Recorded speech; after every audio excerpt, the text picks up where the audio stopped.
and became a symbol of Israeli resistance. From November 1947 to January 1949, around 6,000 Israelis, 1% of the population, had been killed. What do you think would have happened if you hadn't won? Well, the Arabs really gave the answer to that question, Jeremy.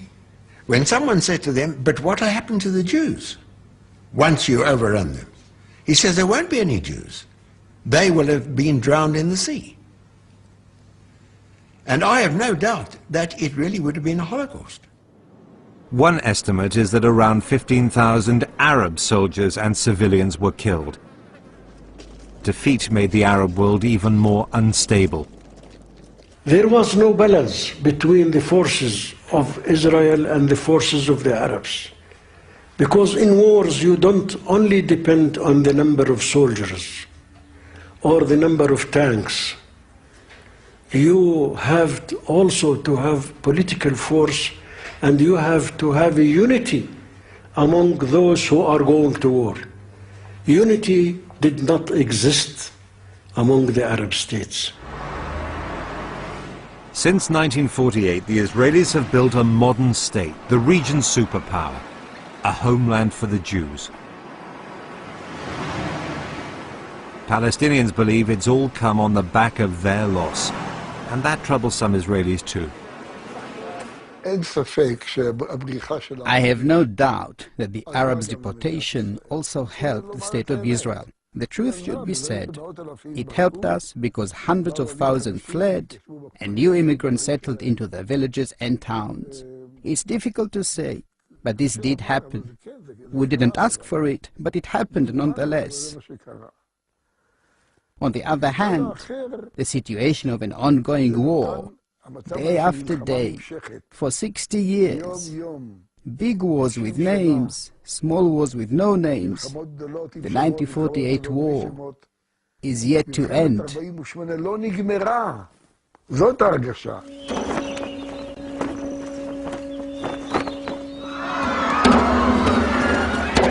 For all Israel's strength, its civilians still get killed by Palestinians.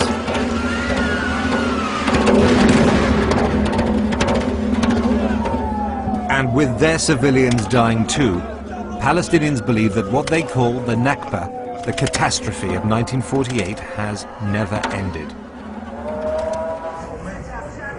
The current peace process, sponsored by President Bush, will fail like all the others if it cannot solve problems that are hardwired to 1948. Partition is still on the agenda. They need to fix a border between Israel and a Palestinian state. Jerusalem is still claimed by both sides. And Palestinian refugees await a future. Until 1948, that was a bare hill on the edge of Bethlehem. Now it's Dheisheh refugee camp. The original tents were replaced by permanent structures a long time ago, but there's no sense of permanence in the minds of the people who live there, because for 60 years they have effectively been in limbo. The future of the Palestinian refugees is still one of the Middle East's great unsolved, politically toxic issues. When the Palestinian camps were new, 60 years ago, Israel was absorbing hundreds of thousands of Jewish refugees and migrants. Now almost all Israelis believe a mass influx of Palestinian refugees would destroy their state. A UN resolution on their return has never been implemented. Some Palestinian refugees, still dreaming of everything they lost, will not hear of compromise.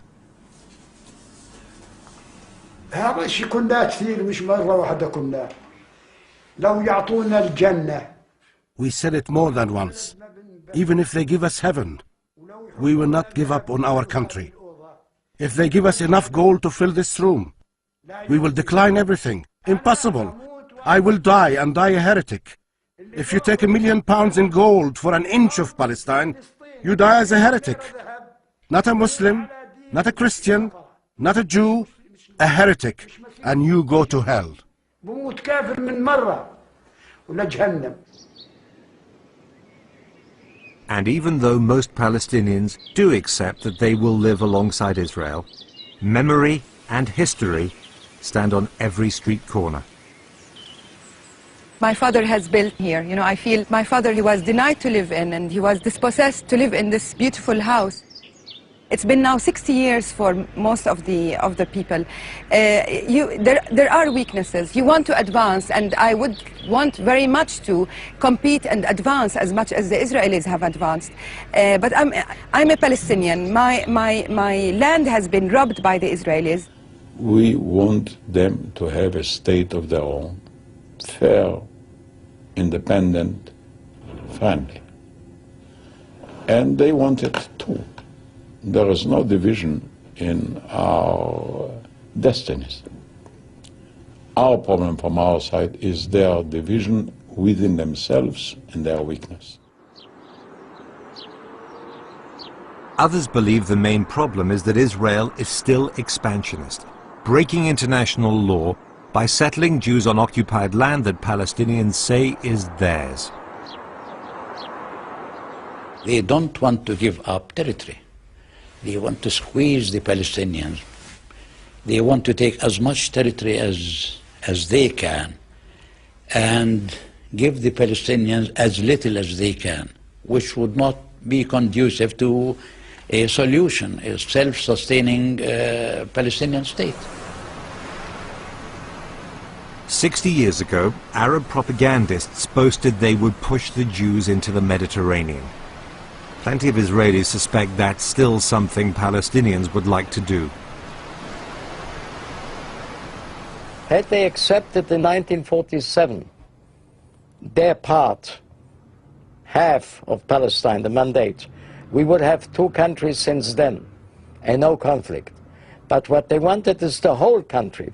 They wanted to drive us into the sea, to kill the Jews. This is why they don't have anything today. I will continue to resist in a non-violent resistance until we can coexist, until we can convince the Israelis that we want our freedom, but this does not mean that we want to destroy the state of Israel. The Long War of 1948 has consumed two peoples with two separate stories to tell. They'll have to find a way to live with its legacy if they ever want peace. One day we shall have to shake hands and sit together. We can't continue fighting forever.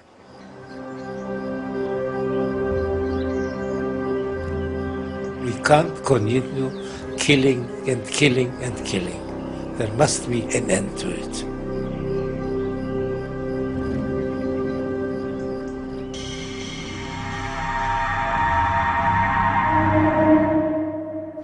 Next on BBC Two, playing for snooker's greatest prize, Ronnie O'Sullivan leads Annie Carter 6-2 in the World Championship final.